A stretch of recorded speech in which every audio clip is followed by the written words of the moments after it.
for a lot of Americans, this is a woman who certainly in her time in the White House, well, let's be honest about it, and before as her time as a Hollywood actress and afterward as a kind of guardian of the Ronald Reagan legacy, a woman who defined glamour, defined love and devotion, and had probably an influence on American politics to a degree that still isn't appreciated. I mean, look at her resume.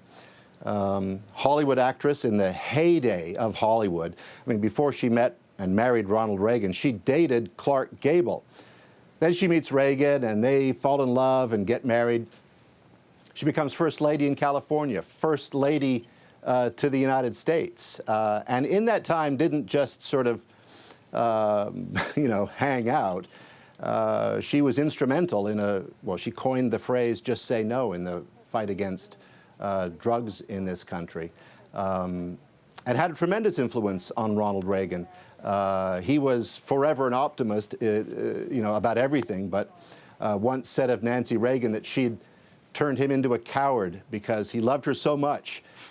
He was afraid of how he would survive if she wasn't around. After he came down with Alzheimer's, she helped write that letter, if you recall, the sort of last words from Ronald Reagan to America about his condition, and they went from sort of, the rest of her time with him was caring for Ronald Reagan and what she deemed the long goodbye, and became an outspoken advocate for research into Alzheimer's. So it was indeed a long life. She died at 94, and hugely eventful. Yeah, their love was legendary. Her devotion to Ronald Reagan, legendary as well.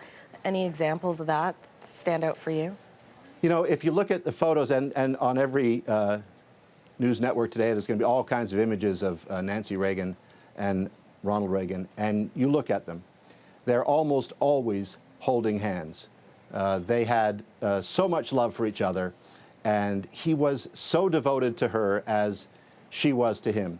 I mean, it was evidenced in every image of the two. It really is quite remarkable. I mean, you go to the Reagan Library in California, where I went last year, and it's as much a testament to the two of them and the love they had for each other as it is to his time in politics. It's really quite something. In 1996, when he was still suffering from Alzheimer's, Nancy Reagan spoke at the Republican Party convention and brought the crowd to tears. Here's some of what she had to say then.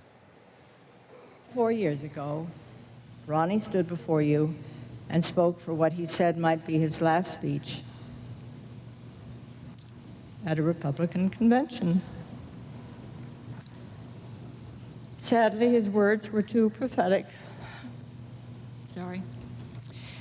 When we learned of his illness, Alzheimer's, he made the decision to write his letter to the American people, and the people responded, as they always do.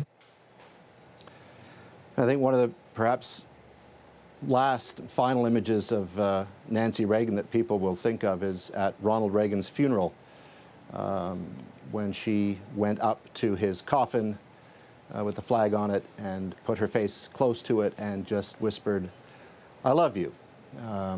Again, a testament to the love they felt for each other.